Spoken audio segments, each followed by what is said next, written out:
Sesiones Extras, el podcast, donde debatimos los temas que importan, así no den votos, con Daniel Duque y Alfredo Ramos. Alfredo, cuando estás triste, ¿te pones a llorar? ¿Te sirve llorar? ¿Sos de los que llora? A ver, lloro muy poquito, pero me hace mucha falta llorar. Es decir, yo no soy me queda difícil sacar, pero sí se me hace nudo aquí en la garganta y como que quisiera llorar más. Lo digo francamente porque para mí es de los alivios más grandes que tiene uno. Bota muchas cosas seguramente internas que tiene. Cuando el llanto es como Sí, con ganas. me gustaría llorar más. Creo que es un ejercicio sano del ser humano hacerlo. Somos seres humanos, tenemos una cantidad de emociones internas que a veces nos guardamos y las botamos en ciertos momentos. También me pasa muchas veces que siento una gran tristeza, que siento un momento en el que pienso que la vida me sobrepasa y quisiera llorar, y también me pasa como vos que se me queda un taco acá y me cuesta soltar, me cuesta ponerme a llorar y con una particularidad, me cuesta mucho llorar frente a mis amigos, por ejemplo. Cuando uno está con los amigos, que se supone que son la red de apoyo, o con la familia, cuando uno está con los papás, como que yo tengo el chip en la cabeza de no puedo llorar delante de ellos. No me puede... Sí, es cierto. Cuando lloro, lo hago como solo. Sí, como que uno se aparta y dice voy a llorar solo por allá metido en un cuarto. Es una terapia como interna. Sí, y tampoco sé si sea del todo bueno. Yo creo que uno llorar también debería ser una cosa normal. Es que es normal, ¿no? Llorar pues llorar y estar triste, eso es un sentimiento más, y es un sentimiento al que hay que darle cabida, como la alegría, como la emoción, como la rabia, como la ira. Uno también tiene a veces que dejar que las emociones un poco pues sean. Y todo esto viene al tema de hoy, que es la salud mental. Y pues evidentemente el llanto es una reacción frente a muchos otros temas, pero hoy vemos cada vez más personas conversando públicamente de unos temas que eran muy prohibidos y que se escondían debajo del tapete. Siempre las familias buscaban ocultarlo, y es una gran cantidad de esas emociones o esas sensaciones internas de ansiedad, de depresión, de melancolía, de unas profundas tristezas o de síntomas que ya están muy asociados, por ejemplo, al trabajo, ese síndrome del cansancio, del trabajo, de agotamiento absoluto de las personas, una cantidad de nuevas conversaciones, porque puede que hayan existido antes, pero se han venido profundizando y las personas son cada vez más abiertas, hablan con más tranquilidad del tema. Creo que son unos de los grandes temas que hoy colonizan las conversaciones, especialmente en la juventud. Y cuando uno le pone zoom al problema público, uno encuentra, por ejemplo, que entre los jóvenes que están en la edad de 14 a 24 años, el suicidio es la segunda causa de muerte en Medellín, que eso a mí me parece una cifra, pues, o sea, me parece una locura. La segunda causa de muerte después de los accidentes de tránsito. Y que globalmente pues, hay más personas que mueren por suicidio que por asesinato. De acuerdo, que el suicidio, que es una forma de muerte que está particularmente, digamos, concentrada en hombres. Cerca del 80% de los suicidios son hombres que no tienen la capacidad de expresar sus emociones, porque también, yo no sé si es porque en el machismo nos enseñaron que no podemos exteriorizar nuestras emociones con nadie, y entonces nos tenemos que tragar esas sensaciones, y a veces cuando uno se traga esas sensaciones, uno lo que no se da cuenta es que se está intoxicando, ¿no? Si uno no suelta eso, si uno no le dice eso a otra persona, si uno no exterioriza, estoy triste, estoy aburrido. Y también porque finalmente tenemos una sociedad que probablemente apenas está empezando a hablar del tema y no tiene las herramientas suficientes para saber cómo actuar cuando tiene un amigo que necesita ayuda. Creo que hoy va a haber una conversación supremamente interesante sobre esos temas de salud mental, que, insisto, por fortuna se hablan cada vez más, se expresan cada vez más. Estamos dejando como un poco ese ocultamiento que existía antes. Lo veo como un avance de la sociedad. Y hay que ver hasta dónde va a llegar y qué podemos hacer y cómo vamos avanzando para que en Medellín, en Antioquia, en Colombia, digamos, estas conversaciones sean más tranquilas, más abiertas. Salud mental, ese es el tema del que vamos a hablar hoy, con una invitada, como siempre, de lujo. Quédense aquí para que escuchen este capítulo de Sesiones Extra. En este primer capítulo de Sesiones Extras nos adentramos en un tema que afecta a miles de personas, pero sigue siendo invisible para muchos: la salud mental en Medellín. Alfredo Ramos y Daniel Duque conversan con Medusa, psicóloga y activista, sobre cómo enfrentamos este desafío como ciudad. Comencemos esta conversación urgente y necesaria. Hoy nos acompaña una mujer berraca, que es psicóloga, que es deportista, skateboarding. Ha hablado mucho de este tema de la salud mental en sus redes sociales, en distintos escenarios. Ha trabajado, digamos, de manera complementaria el deporte con este asunto de la salud mental. es una mujer joven, se llama o le decimos Medusa. Medusa, bienvenida, muchas gracias por estar aquí. Gracias a ustedes por la invitación. Muy emocionada de estar aquí, ya súper ansiosa, antes de que empecemos. No, pero no le dé ansiedad, tranquila que nosotros somos relajados, no te preocupes. Y además psicóloga con ansiedad, o sea, sí. es que todo nos da. Casa de herrero, asadón de palo. Todo nos da, es normal y eso es bueno. También eso es bueno, hay que saberlo manejar.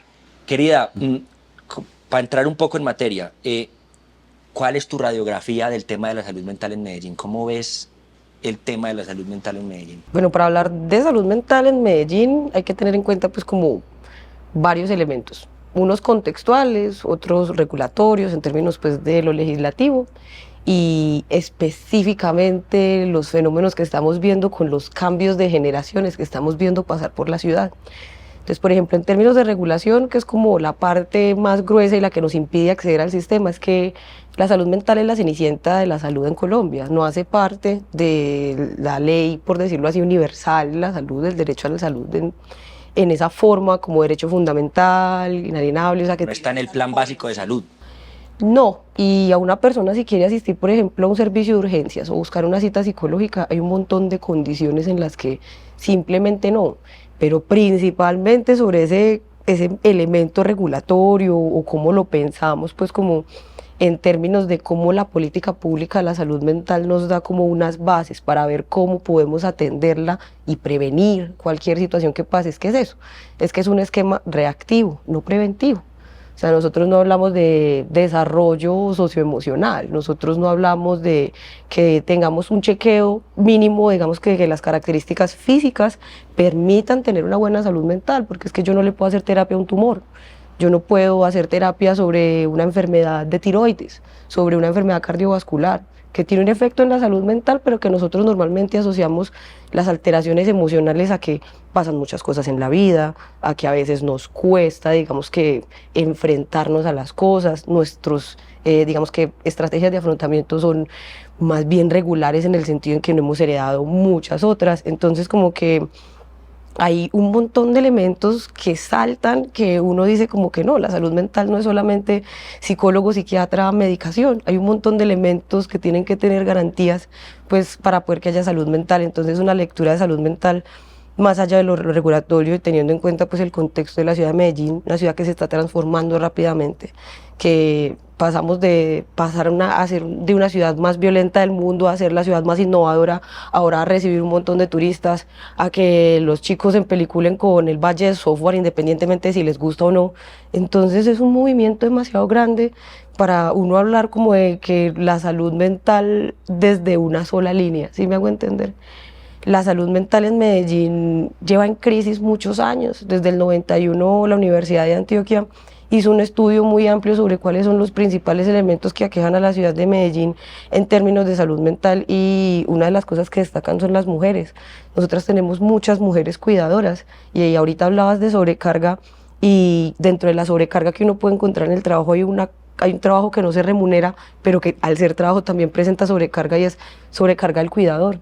En Medellín hay muchas personas con alta dependencia funcional, o sea, ya sea por enfermedad física, por enfermedad mental y normalmente tienen un cuidador mujer y esa persona tiene que asumir no solamente las funciones del hogar, sino las funciones de esta persona que tiene esta necesidad de alta dependencia funcional y su vida personal. Entonces nosotros normalmente nos vamos como a la idea de no, es que hay alteraciones emocionales, no, es que hay alteraciones en términos del desarrollo y el aprendizaje, no, es que hay una incapacidad de los chicos para adaptarse y que son generaciones de cristal. El problema es mucho más amplio. Venimos un montón de años pasando de no entender el contexto, no entender cómo una mamá que tiene que cuidar de 5, después te tiene que enseñar a vos sobre estrategias y después cuando vemos que la gente se suicida o que hay muchas consultas por ansiedad o muchas consultas por depresión, de una como que, ¿qué está pasando? Nos escandalizamos un poco, pero no, o sea, es un efecto en cascada de un montón de elementos que son contextuales, un sistema de salud que no protege, que no regula, que no colabora, entonces es como que no es solamente si la salud es ausencia de enfermedad, porque no es así, es cuáles son todos esos elementos que tiene que haber en la cotidianidad para que una persona pueda tener salud física y asimismo salud mental. Los escenarios deportivos, las zonas verdes, el ruido, un montón de cosas que uno no cree que afectan la salud mental, pero que son también como condicionantes de la misma, ¿no? Claro, y no solamente eso, por ejemplo, elementos como el desempleo. Nosotros tenemos grupos poblacionales con un desempleo que es superior al de la norma a nivel país. Nosotros a nivel país estamos entre el 8 o 9% del desempleo, pero los jóvenes están entre el 17 y el 19%. Entonces es como que, ¿cómo hablamos de salud mental si no tenemos unas garantías mínimas para hablar de calidad de vida? Si no tenemos empleos dignos, si no tenemos espacios al aire libre donde podamos aprovechar en términos de recreación, de esparcimiento, si no contamos con seguridad en términos de que yo pueda salir y no me vaya a dar miedo de que me vayan a atracar, ¿sí me hago entender? Hablando un poco desde el punto de vista teórico que nos va a servir para entender algo, hay una gran cantidad de, llamémoslo, detonantes de problemas de salud mental. Si nos pudieras como llevar un poquito a hablar algo de la teoría, porque yo creo que existen desde temas, digamos, hereditarios por unas personas, temas sociológicos, temas de nivel económico. O sea, yo creo que hay una gran cantidad de detonantes que pueden afectar la salud mental de cualquier persona. Todos vivimos de alguna forma afectados a mayor o menor escala al respecto. ¿Cómo podríamos categorizarlos? Si fuéramos a caracterizar la población, ¿cuáles son los factores más críticos para los problemas que estamos viendo hoy en nuestra ciudad y en general globalmente? Porque no sé si las diferencias globales, el tema de la juventud sea muy diferente entre Medellín y otras grandes ciudades. No, estamos muy similar. Es como que la interpretación, hay una desesperanza adquirida. O sea, lo que uno lee en los jóvenes en términos generales es una desesperanza frente a la visión sobre sí mismo, sobre los demás y el futuro, sobre qué es lo que pasa en el mundo, cuáles son las noticias que más veo con frecuencia, yo qué puedo esperar, por ejemplo, si voy a conseguir casa o si me voy a pensionar. ¿Sí me hago entender? Y cuando me preguntaba sobre en términos estructurales y teóricos, como qué puede explicar eso, partamos de la base y es la personalidad. La personalidad parte de dos elementos, temperamento y carácter. Uno de ellos es hereditario, es decir, a las cosas que la gente que comparte tu genética es reactiva, es probable que tú seas reactivo, pero no necesariamente a yo qué sé, a que no, pues como que me choque el sol, una cosa así, no, es como, por ejemplo, puede que sea más, tenga más tendencia a ser reactivo, por ejemplo, a que no me guste el picante, a que no me gusten ciertos tipos de entornos, a que ciertos tipos de estímulos pueden ser sobreestimulantes para mí. Y fuera de eso está la condición del entorno que moldea toda la personalidad para que digamos que tengamos una disposición a que ciertas cosas sean más tolerables que otras, que ahí es donde nos inventamos sistemas de creencias y valores donde decimos, por ejemplo, los amigos deben ser de esta forma, las relaciones de pareja deben ser de esta forma y deben ser de aquella otra, porque yo podría decir que, por ejemplo, un detonante social generalizado es, por ejemplo, el patriarcado. Nosotros somos reposesivos en todos los sentidos, nosotros nos vinculamos de una forma en que el otro es mío. Entonces yo podría decir que el detonante no está propiamente en las personas, sino como en los sistemas que hay alrededor. Pero es innegable que las personas como tal, cuando no tienen un proceso de educación, y no me refiero a la educación tradicional, sino a la educación en la gestión de las emociones, en aceptar que están ahí, porque cuando hablamos de afrontar, la gente piensa y es como que no me afecten las cosas, nada, todo lo contrario, me tienen que afectar, pero tengo que tener las capacidades para asumir esa situación y para regular mis emociones durante el proceso. No es como que yo me pego con el dedo chiquito y tengo que dejar de sobresaltarme y gritar, eso es lo adaptativo. Raro sería que tu cuerpo no reaccionara cuando te des en el dedo chiquito. Ahora, miremos qué tan grande es la reacción. Cuando te das en el dedo chiquito, quebras todas las cosas de la habitación. O cuando te das en el dedo chiquito, gritas y volvés y respiras y volvés a tu centro y continúas con tu vida. Tiene más que ver con cómo identificamos estrategias de afrontamiento que nos parecen adaptativas y nos vinculamos a ellas. Porque los detonantes, pues por ejemplo, vuelve y juegan en un entorno que cambia tanto. Por ejemplo, mira la ciudad con elementos que pasaron hace poquito, por ejemplo, que colapsó el Metrocable. Nosotros por crisis climática, con el calor, somos más susceptibles, digamos que a desregularnos emocionalmente. Ahora, un tracón, hora y media, una novedad en la ciudad.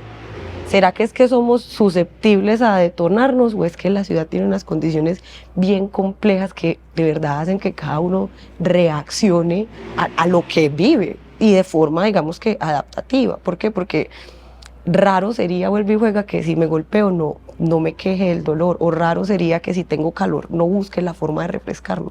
Entonces es como que los detonantes aquí tienen que ver con elementos internos y externos, elementos desde la disposición de la crianza, desde qué figuras hemos tenido que nos ayuden en ese proceso de crecimiento a regularnos, a que uno sepa que para los niños es muy importante que en el proceso de apego ellos identifiquen que el cuidador siempre va a estar disponible y presente, independientemente de lo que ellos quieran hacer. Ojo, que es diferente a que esté encima del niño todo el tiempo. Entonces, cuando el niño ve que el cuidador siempre está disponible, el niño puede con seguridad explorar el mundo porque sabe que puede volver al cuidador si algo pasa. Eso genera un apego seguro. La mayoría de nosotros, por las características en las que nos criamos, no pudimos generar ese tipo de apegos. Entonces cualquier cosa que amenace esa estructura afectiva nos va a detonar. ¿Sí me hago entender? O sea, desde la evitación o desde la ambivalencia, y nosotros no sabemos eso específicamente cómo se puede ver. Ejemplo, hay gente que tiene un problema con su pareja y el detonante es lo que interpreta de la situación, no propiamente la situación. Muchas veces mentalmente los problemas que tenemos no es lo que pasa, sino la forma en que interpretamos lo que nos pasa. Entonces, cuando hablamos de detonantes, hay elementos internos, hay elementos externos y hay elementos que son emergentes en cuanto a la vida. ¿Y cuáles son más comunes? Como para entender de la gran, si uno les dijera, una gran cantidad de consultas o de conversaciones al respecto, hay más, digamos, temas internos de las personas, de su formación o de su visión del mundo, o ese factor alrededor, cualquiera sea, de la competitividad de este mundo, de los problemas ambientales, sociales, que empiezan a generar esas dificultades. Yo creo que hay de todo un poco, porque pues, o sea, es innegable que también existe, por ejemplo, la depresión que es refractaria, o sea, no responde a ningún tipo de medicamento. Entonces es muy, o sea, yo no te podría decir como que solamente un detonante, o sea, porque pasan, hay otros fenómenos, o por ejemplo enfermedades comórbiles, como que la ansiedad se presenta porque el cerebro se estresa a un punto de que se intoxica con cortisol, acaba con toda su reserva de energía y allí aparece la depresión, el sistema nervioso se deprime, pero pues, o sea, si ya tengo ansiedad y dejo que la ansiedad pase por un montón de tiempo, me va a dar depresión. Entonces, pues, ahí hay una comorbilidad que no tiene, digamos, mucho que ver con el detonante externo, sino con el manejo que yo le doy propiamente, digamos, que a la enfermedad mental o al elemento, pues, digamos, que haya alterado esa homeostasis. Porque puede que yo a veces tenga un episodio de depresión en toda la vida y se acabó. O puede que tenga una condición genética que hace que mi sistema nervioso, dentro de la lotería genética, digamos, no se regule de la misma forma que otras. Como también hay otros elementos como, por ejemplo, la dieta. Nosotros, los paisas especialmente, nos acostumbramos como a hacer de afán, entonces comemos lo primero que se nos encuentra y se nos olvida que la dopamina se genera en el intestino. Y la mayoría de personas sufren de colon irritable, colitis, que cualquier cosa me cae mal, que tengo que tener una dieta inquieto porque si pasa esto, porque si pasa aquello. Pero hombre, si no tenés esta base para poder tener los neurotransmisores mínimos, decime, si me hago entender. Entonces es como que no necesariamente es como que uno o lo otro, es una combinación de todo al mismo tiempo y en todas partes. Vos sos deportista, vos sos skater, y quisiera que habláramos un poco de las herramientas, ¿cierto? Cuando uno está triste o cuando uno siente que necesita como esas herramientas para poder salir adelante de una situación difícil, o independientemente de que uno esté bien o mal, si uno puede estar bien y demás, ¿cuáles son esas herramientas que vos has identificado que pueden ayudar a mejorar también la salud mental? Y particularmente quiero que nos hables un poco del deporte, que es un tema en el que vos te has... Bueno, en cuanto a las herramientas, hay una cosa que es muy amplia, pero que en la forma de expresarla es muy concreto. En las terapias cognitivas de tercera generación, que se utilizan principalmente para la desregulación emocional, entonces aquí son súper funcionales. Hay un acrónimo que se llama el PLEAS, o sea, el P y la L son Physical Health, la E es Eating, la A es Avoiding, o sea, evitar el consumo de sustancias y la intoxicación por alcohol, sleeping, dormir, tener una buena higiene de sueño y ejercitarse. O sea, el ejercicio es clave para la salud mental, no solamente en términos competitivos, sino también en términos recreativos. El deporte, PL, salud física, physical health, ¿sí? Muy bien. La E, eating, comer muy bien, o sea, pero no me refiero a comer las 3 veces al día, no. Hay que saber, todos los cuerpos necesitan cosas diferentes. Puede que mi cuerpo necesite un montón de proteína y el tuyo no. ¿Sí me hago entender? Eso depende del metabolismo. Dieta balanceada. Dieta balanceada, de acuerdo a mis necesidades específicas, Agua, por que no sea restrictiva. Porque una de las cosas que nos hemos mal enseñado es que las dietas son muy rígidas, tenemos que hacerlo de esta forma y ya no más, pero no funciona así. De hecho, cada vez que sea más restrictiva la dieta o el hábito que quieras intentar tomar, más difícil va a ser adherirse a él. Entonces, pues cuando hablamos de dietas, que sea algo que se ajuste.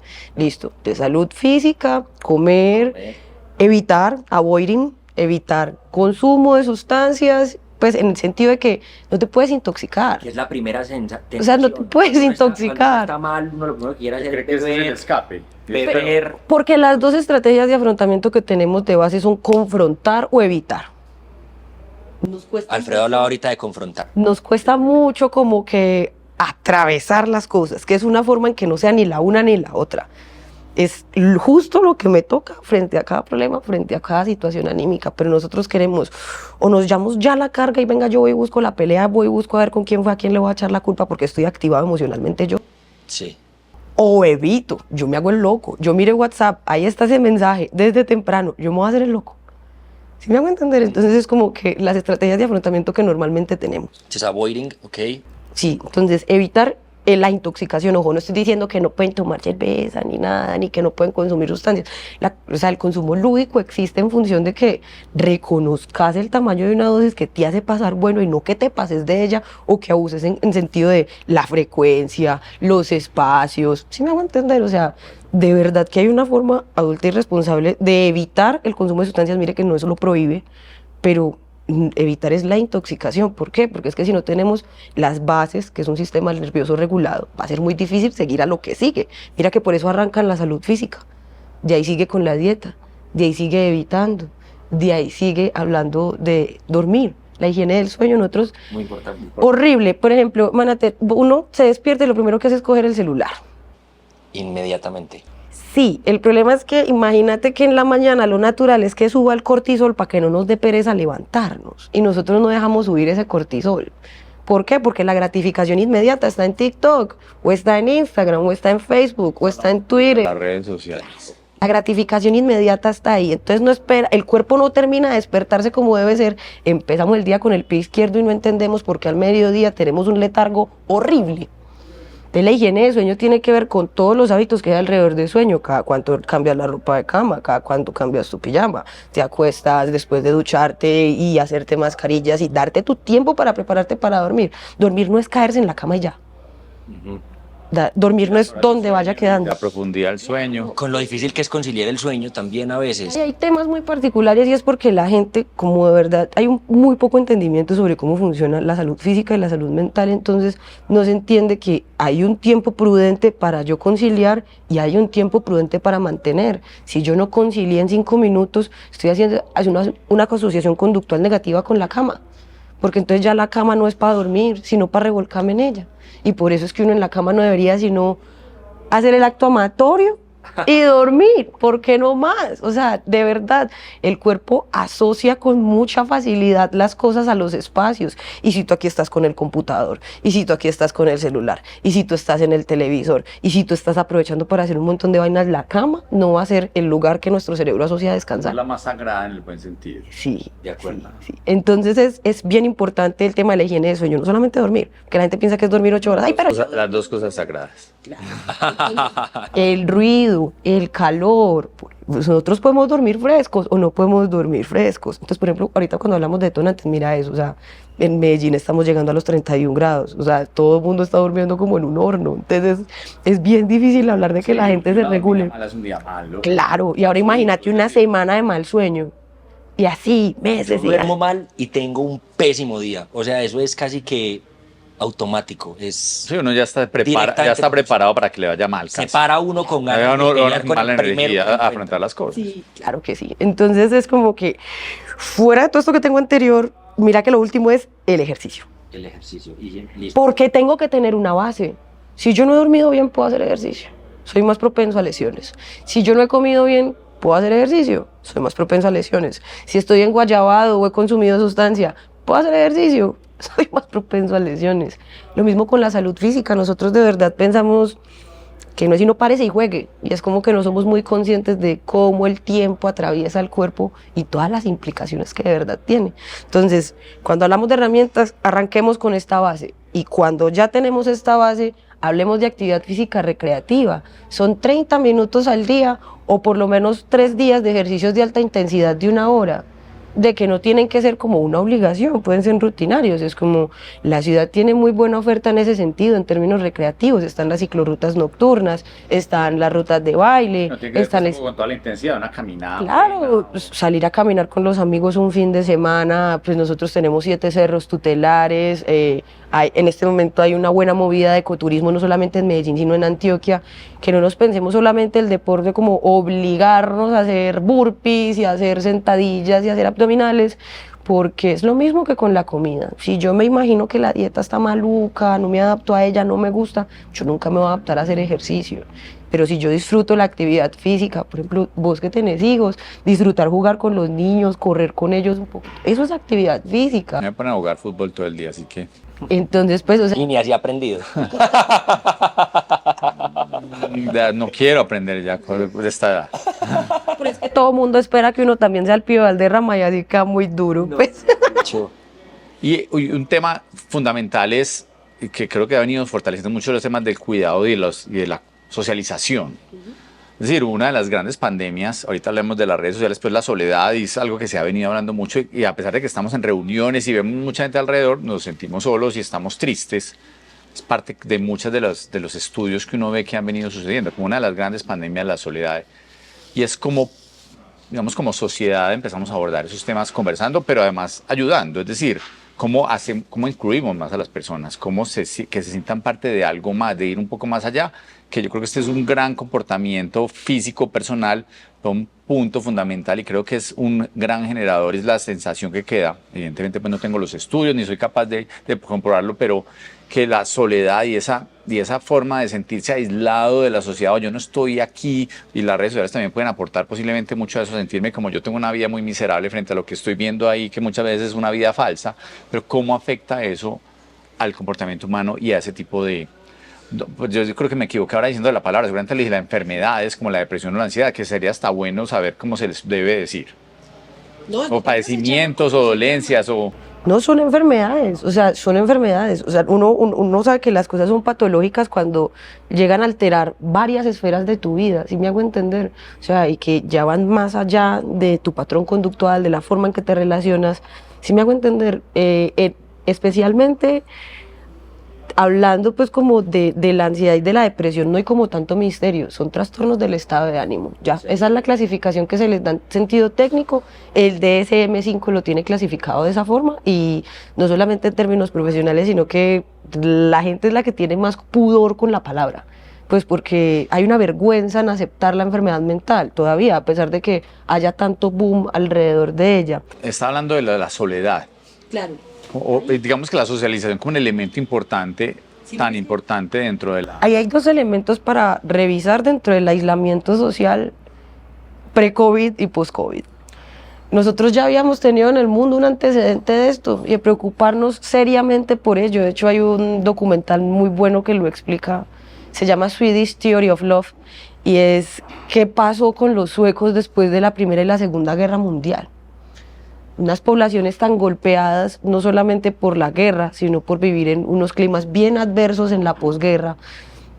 La mitad de mi familia muerta, la otra perdida en Europa, migraron, dejaron de vincularse. La gente puede morirse y durar muerta en su apartamento semanas y la gente no se da cuenta. Y no había habido una pandemia.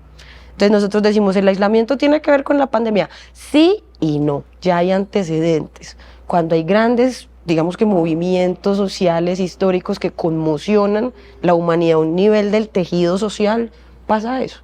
Y nosotros con las redes sociales teníamos un antecedente del COVID y es que nosotros empezamos a alejar la gente. Las redes sociales, irónicamente, antes de crear comunidades, las separan, pues porque es como que la red social destaca más en qué nos diferenciamos que en qué nos parecemos. A pesar de que el algoritmo vaya siempre en cuanto a unos gustos que coinciden, y si no coincidieran con los demás no encontrarías contenido. Pero si vos te das cuenta, ¿qué es lo primero que pasa cuando vos abrís una red social? Encontrar un contenido de otra persona que se supone que es un para vos y vos comparando tu experiencia con la de él. Miraste dónde está paseando, miraste dónde está trabajando, miraste lo que se compra, miraste lo que se pone, pero yo en las noticias veo recesión, pero yo... Y la vergüenza de aceptar el fracaso hace que también nos alejemos. Es más, incluso el mero hecho de interpretar eso como fracaso, porque no necesariamente lo es. Vos no fracasas porque no tenés lo mismo que tus pares. Y es difícil para las personas entenderlo. Entonces, ¿se acuerdas que ahorita habíamos hablado de estrategias de afrontamiento? La mayoría de veces cuando no podemos confrontar, ¿qué hacemos? Evitamos. Y es paulatino. Empezamos con los amigos a cancelar una salida, yo por allá no puedo ir, lo mejor, hoy no. Después dejo ir a cosas que son interesantes para mí, me dejo de quedar los 5 minutos después del trabajo charlando con los compañeros. El aislamiento es paulatino. Y muy imperceptible, además. Claro, y es demasiado silencioso, y es porque nosotros, yo insisto en el afán, cuando vivimos con afán, no tenemos tiempo de tener relaciones significativas. Uno en este momento, si yo le digo, piensa en las 3 personas que usted más quiere, usted ya las tiene en la cabeza, sabe quiénes son y usted las quiere un montón. ¿Cuándo fue la última conversación de verdad que usted tuvo con esa persona? Sí. Pero de verdad usted saber que usted lo conoce y conductualmente cómo se comporta con usted, usted diga, yo ya sé cómo está esta persona, ya me contó, ya nos desatrasamos, independientemente que esté bien o mal. No, nosotros no cuidamos nuestros vínculos. Es más, ni siquiera nosotros nos preparamos entre nosotros mismos, como en términos de salud mental, para hacer estos equipos que dan apoyo.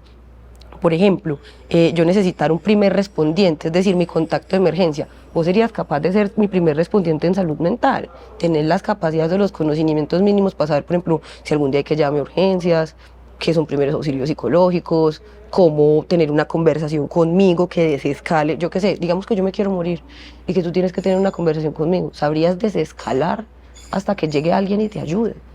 No. Entonces no sabemos cuidar la salud mental de los demás. Y eso que esto estoy hablando ya en términos de crisis y debería ser desde antes. No cuidamos las relaciones, no las alimentamos. Por ejemplo, el hecho de compartir actividades como la actividad física o compartir otro tipo de actividades fortalece los vínculos. Nosotros salimos mucho a parchar, no de verdad tener conexión. En la discoteca está la música súper duro, allá no podemos hablar de verdad.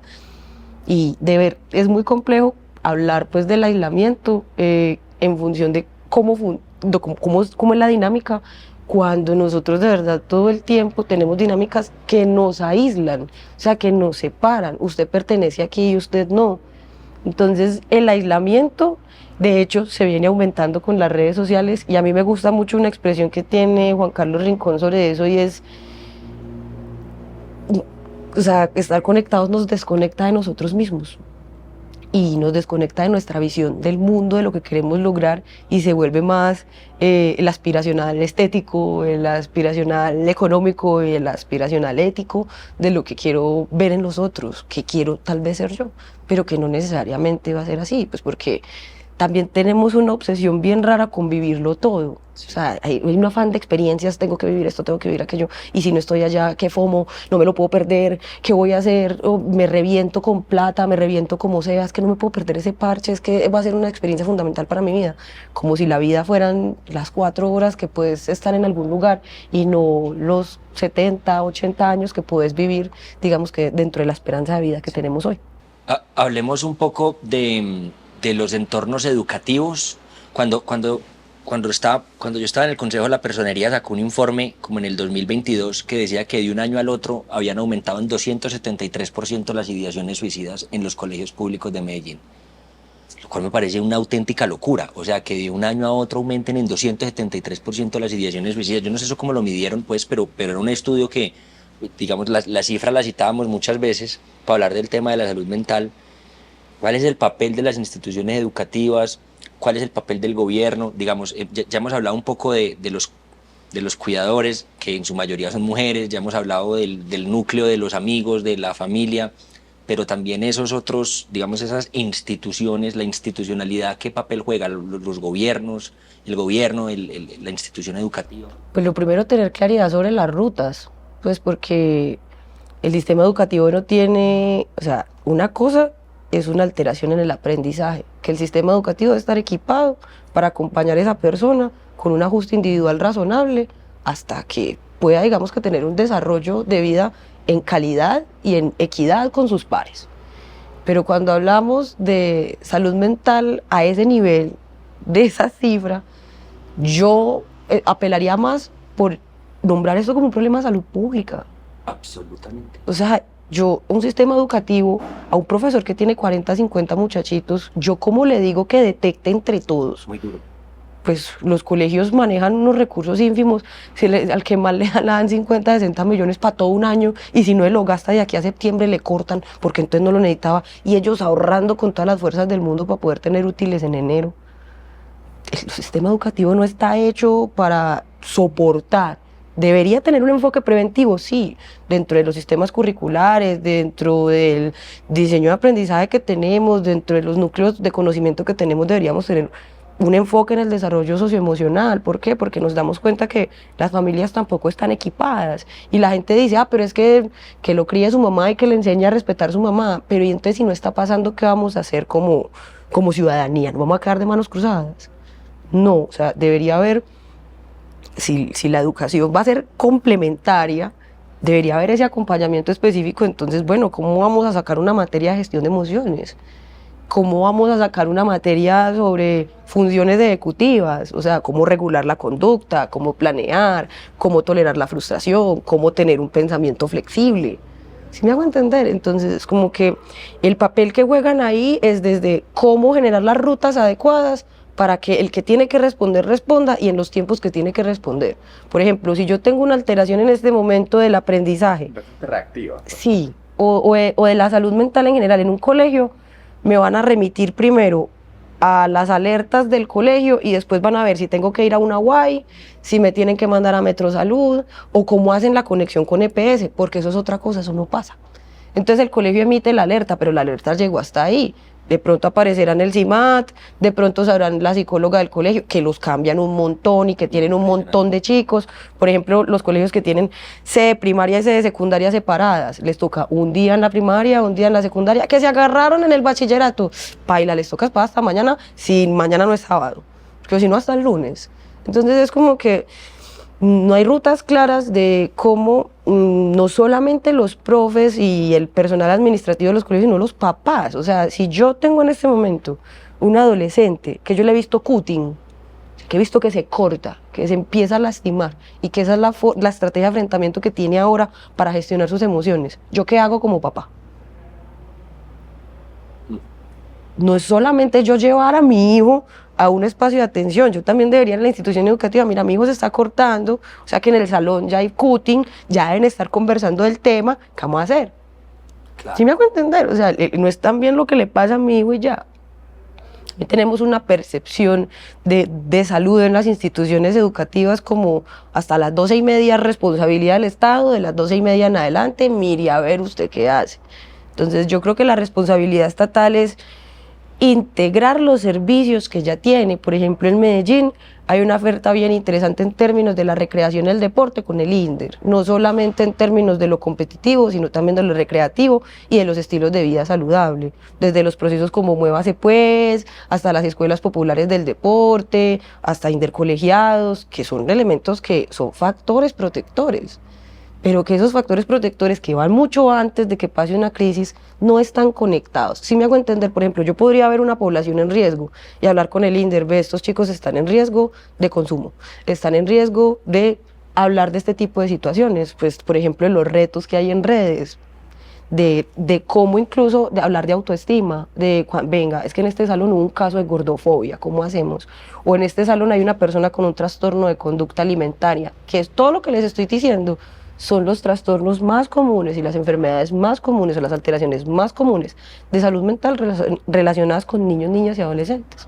Y nosotros tendemos mucho a infantilizarlos y a ponerlos en este lugar de inocencia y no como que de verdad los chicos están arrojados, como que quieren ser adultos ya y casi que se ponen un año más todo el tiempo y están en esta búsqueda de capacidad adquisitiva, que la institución educativa, al no detectar estos elementos contextuales, difícilmente va a poder verlo antes de que se vuelva un trastorno mental.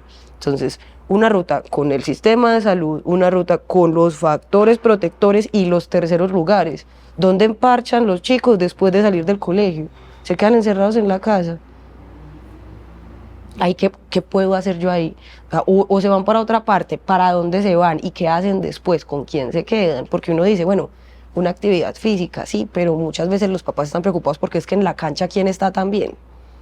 Entonces, que no vaya a ser que por hacer bonito hago feo. Entonces, debe haber una interlocución entre todas las secretarías que ofrecen programas y proyectos dirigidos específicamente a niños, niñas y adolescentes, o por lo menos a población escolarizada, e integrarse en el sentido de cómo vamos a identificar las rutas. Porque es que los niños también van a clase de natación, a piscina y a fútbol, y porque el profe de fútbol no se dio cuenta que tenían síntomas de depresión.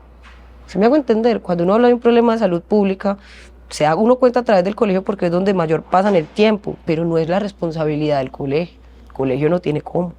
El que debe tener cómo es el sistema de salud. Ah, bueno, y entonces, desde el sistema de salud, ¿cómo hacemos? Pues lo primero, empezar a hacer PIP en los colegios. ¿Qué es PIP? Promoción y prevención. Okay. Promoción de la salud, prevención de la enfermedad. Yo voy a una pregunta como para cambiar el sentido, y es, muchas veces estas enfermedades se somatizan. Es decir, estas enfermedades mentales terminan generando algún tipo de enfermedad posterior en el cuerpo, y si uno ve reacciones físicas que pudiera encontrar para decir, aquí puede haber una causa-efecto de esta relación que genere, no sé, si hay una reducción, como dijimos, hay un aumento del cortisol en el cuerpo y eso genera algún tipo de enfermedad posterior, se puede identificar y asociar enfermedades de las personas físicas con enfermedades nacidas de la depresión o de la ansiedad que puedan irse avanzando, no sé, si desde cánceres o desde aumento de la presión arterial, o muchas de ellas que uno podría encontrar. Hay estudios correlacionales, pero correlacional no es causal. ¿Sí me hago entender? O sea, que dos eventos ocurran al mismo tiempo no significan que uno genera el otro. De lo que sí hemos estado bastante seguros es de las alteraciones, por ejemplo, en la salud estomacal y en la salud intestinal relacionadas con alteraciones en la salud mental. Muchos problemas intestinales, o sea, pregúntele a una persona más o menos entre los 20 y los 30 y pregúntele cómo le va con las ganas de vomitar antes de hacer algo que le estrese. O sea, como que, ¿cómo hacen? Y es como que la somatización no necesariamente es en enfermedades, porque las enfermedades constituyen un cuadro, o sea, varios síntomas y signos que me dan a entender a mí que hay un mal funcionamiento en cierto sentido. A veces somatizamos con cosas más simples y, por ejemplo, hablando de niños, está la enuresis y la encopresis, volver a mojar la cama. ¿Sí me hago entender? O sea, que es una reacción física, pero a partir de, digamos que una alteración o de un malestar que obedece a un orden mental. También hay otros elementos como, pues, una depresión o un estrés muy grande puede detonar un cáncer, sí, pero yo tengo que tener la predisposición genética al cáncer para poder que se detone a través de estos elementos. Entonces yo no te podría decir en este momento como que hay unos que son más significativos que otros, sino que son muy diversos. Y más porque acuérdate que la salud mental está integrada con la salud física. Y por ejemplo, cuando uno va a ver la mayor cantidad de enfermedades que tenemos nosotros, son enfermedades relacionadas con el estilo de vida y la dieta. Enfermedades cardiovasculares, hipertensión arterial, triglicéridos, colesterol, diabetes. Y si tú te fijas, estas enfermedades en específico hablan de elementos metabólicos súper importantes para uno poder tener salud mental. O sea, créeme que a vos no te da un infarto de un día para otro. La arteria se va tapando y se va tapando y se va tapando hasta que se tapa.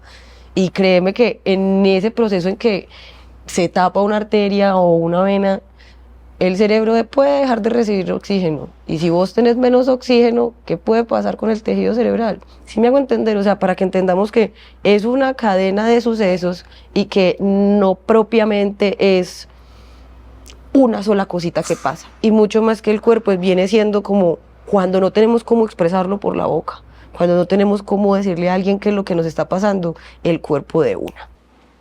Sí. O sea, ya nos diste unas ideas básicas de comportamiento humano que pueden ayudar a mejorar esas condiciones para evitar muchas de estas dificultades. Y ya como sociedad, para nosotros darnos cuenta de que está pasando ante muchas cosas silenciosas, porque de pronto la depresión y la ansiedad son silenciosas y no se están manifestando, ¿cómo podemos incentivar a hablar de los temas? Porque sé que cada vez se habla más, por fortuna, a mi generación no le tocó hablar, es decir, era una completamente silenciosa, y más las anteriores yo creo que no se hablaba en absoluto. Mi papá dice que eso se curaba con un correazo. ¿Cómo hoy podemos darnos cuenta de esas dificultades que nos están mencionando? Hay formas de verlas.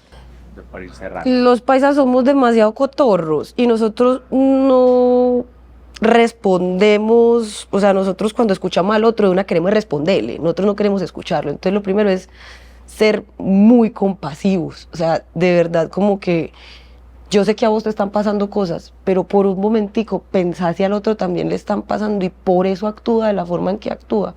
Porque cuando somos reactivos, lo que hacemos es que los problemas tienden a escalar más y más. Un ejemplo muy simple, ahora hay taco, vea en cualquier semáforo, una moto y un carro se cierran y usted tiene dos opciones. O usted confronta y se vuelve reactivo y aumenta el malestar para las dos personas, o no. Y es lo mismo, por ejemplo, cuando usted tiene un amigo con el que quiere hablar y la persona le está contando es que se siente mal. Yo no quiero una solución práctica a mi problema. Quiero que sepas que me siento mal, me quiero quejar con tranquilidad y en confianza. Por favor, recibí mi vulnerabilidad. No te afanes a que yo deje de llorar. Servime de apoyo, pregúntame qué quiero, porque hay muchas formas de estar. Hay gente que no le gusta que uno esté físicamente, pero un mensaje es decir, estoy pendiente. O sea, demostrar que hay disposición al cuidado del otro es fundamental. También manifestar los límites. ¿Ves? Sabes que la última vez que tuviste una crisis me angustié tanto que siento que no soy capaz de hacerlo, porque es importante ser honestos a tiempo. No sabemos de quién somos el primer respondiente.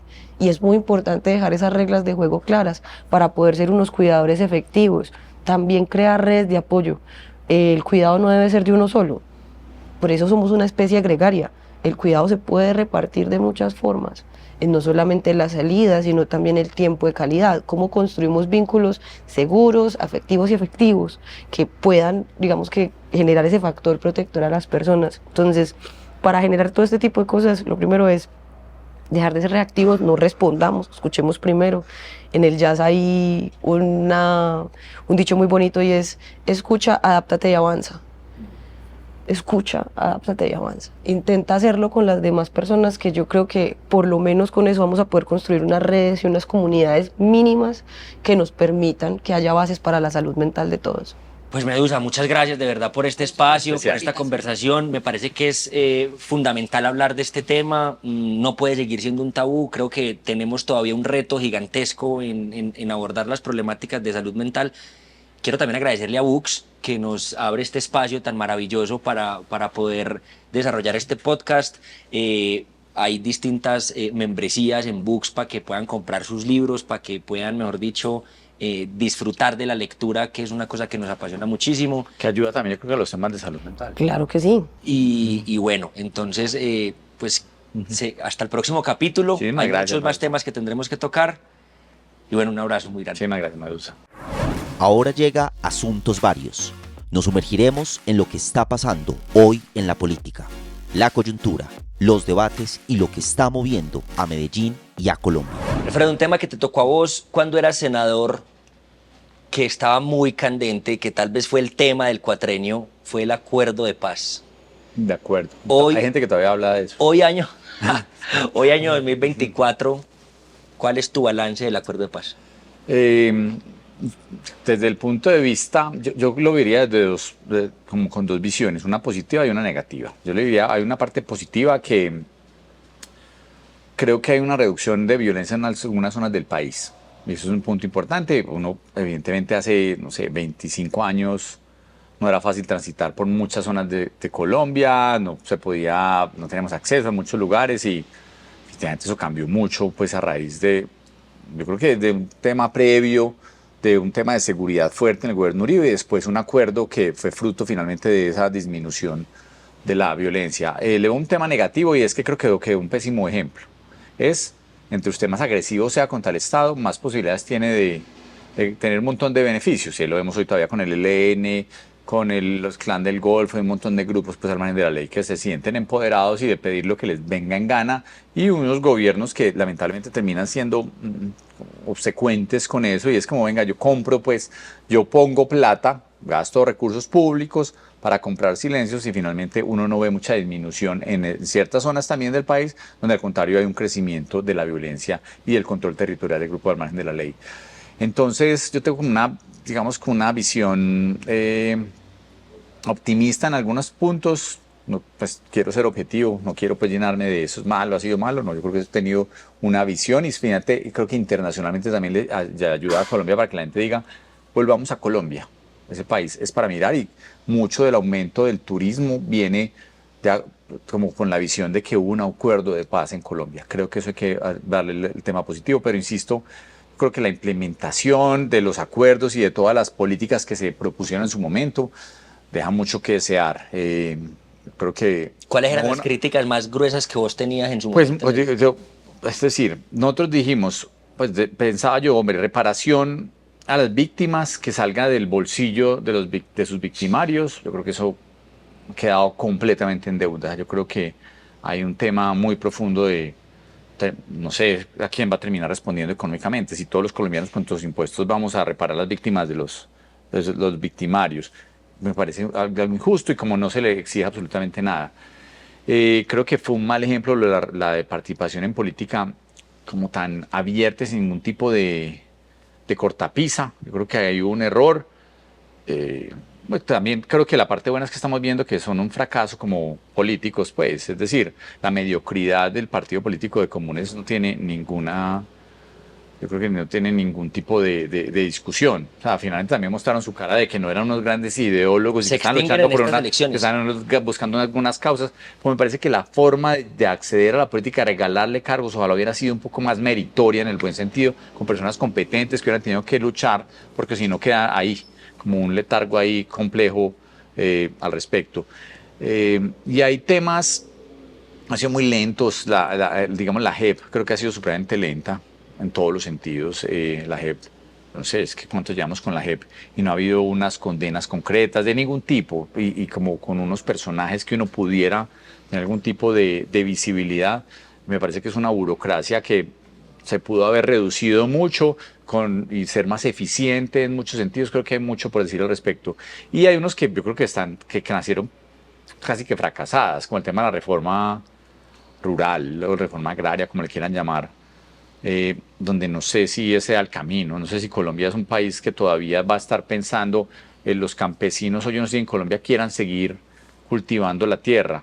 Creo que muchos quisieran seguramente que les dieran la tierra para venderla y venirse a las ciudades. Es un mundo que se está urbanizando, donde la sociedad del conocimiento cada vez es más fuerte, y la sociedad agrícola es una sociedad que ya se ve muy anticuada, y queremos entonces someter una idea por allá súper fantasiosa, pues, de que haya unos campesinos que se queden allá como para mantenerlos alejados de la ciudad. No, ellos quieren también trasladarse a la ciudad y tener unas nuevas oportunidades y vivir el mundo como se está viendo hoy. Entonces creo que esa idea de dejemos a los campesinos arando la tierra es como casi que estigmatizarlos y no estar de acuerdo con lo que una tendencia global que es casi que irreversible. Y no estoy diciendo pues que no va a haber campesinos en el futuro, simplemente que va a haber una visión muy diferente de lo que es el agro y de lo que va a ser la seguridad alimentaria en el futuro. Y más bien ese campesino que se venga a la ciudad puede posiblemente tener su tierra y tener en su casa hacer un cultivo hidropónico y tener muchas de las hortalizas que podría consumir propiamente, que sería un tema hasta muy interesante para fortalecer. Entonces, es decir, yo creo que le generó temas positivos a Colombia, pero realmente ya en el acuerdo, en el detalle, en todas esas cantidad de cosas que se terminaron cediendo, me parece que abrieron las puertas antes para que se fortalezcan grupos como el ELN, exigir una gran cantidad de cosas que ni siquiera hoy sabemos que están exigiendo, pues el ELN, para sentarse a negociar y a salirse de la criminalidad. Yo me movilicé en el 2016 en favor del acuerdo de paz, porque yo creía que nuestra generación también tenía una responsabilidad con la construcción de esta sociedad. O sea, yo recuerdo la generación de mis abuelos hizo su acuerdo de paz a su manera con el Frente Nacional. La generación de mis papás pues también hizo la paz a su manera con la Constitución del 91 y yo sentía como una corresponsabilidad generacional de decir, bueno, ¿y cuál es el gran aporte que nosotros le vamos a dejar a esta sociedad en términos de construcción de paz? Y me parecía que el acuerdo de paz era una gran oportunidad para sacar un actor del conflicto armado que había generado mucho dolor y mucha zozobra y muchas víctimas, y que podía reducir la violencia. Y efectivamente redujo la violencia, yo creo que vos lo mencionás. Ese es para mí, pues digamos, el principal avance del acuerdo de paz. Se disminuyó la violencia. Hoy tenemos nuevos picos de violencia, desafortunadamente. Creo que no es por culpa del acuerdo de paz, creo que es más por la incapacidad del gobierno nacional de tener una buena política de seguridad. El orden público está desmadrado en todo el territorio nacional. Pero creo que en términos generales el acuerdo de paz fue una buena noticia para Colombia y fue una buena noticia para el mundo. El mundo celebró el acuerdo de paz de Colombia. Yo entiendo las críticas que puede haber hacia la JEP,